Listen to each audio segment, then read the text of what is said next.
Ever feel like your world is just a constant wall of noise? Like you're trying to scream, but no one can hear you over the chaos?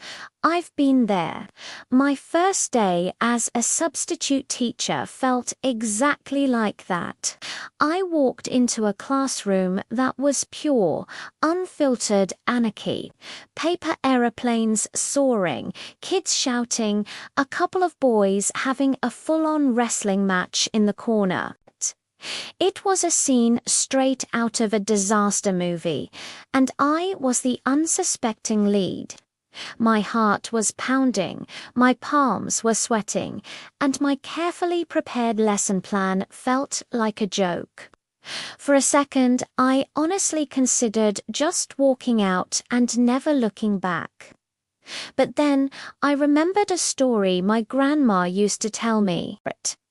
She was a teacher for 40 years, and she always said, chaos is just energy without a direction.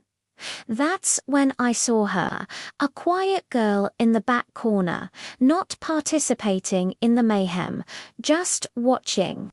She was meticulously arranging her colored pencils into a perfect rainbow. Red, orange, yellow, green, blue, indigo, violet. While the room was a storm, her little desk was an island of perfect calm and order. It was like a sign. I took a deep breath. Instead of shouting over the noise, which is what my instincts were screaming at me to do, I walked over to the whiteboard. I didn't say a word. I just picked up a black marker and drew a single, large, empty circle.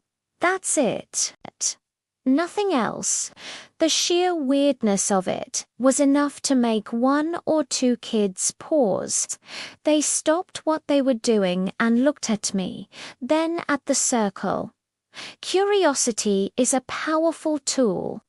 A few more kids noticed their friends had gone quiet and turned to see what was happening. Slowly, like a wave in reverse, the noise began to recede. The paper airplanes landed. The shouting softened to murmurs. Even the wrestlers untangled themselves to get a better look. The silence grew, spreading from the front of the room to the back. Suddenly, the only sound was the faint scratching of the quiet girl's pencils as she continued her rainbow.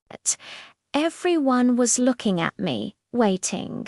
The room that had been a hurricane of noise just seconds before was now utterly, expectantly silent.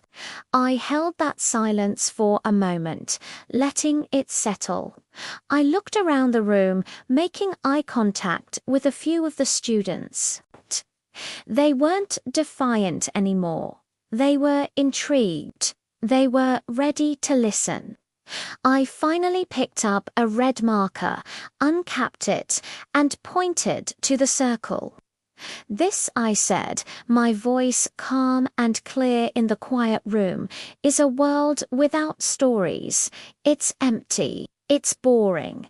Who wants to help me fill it? And just like that, a hand shot up. Then another, and another. That day, we didn't get to my original lesson plan. Instead, we filled that circle with dragons and spaceships and talking animals. We built a world together. I learned that you don't fight chaos with more chaos. You don't shout over the noise. You create a quiet space, a single point of focus, and you let curiosity do the rest. That quiet girl with her rainbow of pencils, she turned noise into order without saying a single word, and by following her lead, so did I. Thanks for listening to my story. If you've ever found order in a surprising place, I'd love to hear about it in the comments. Don't forget to like and subscribe for more stories.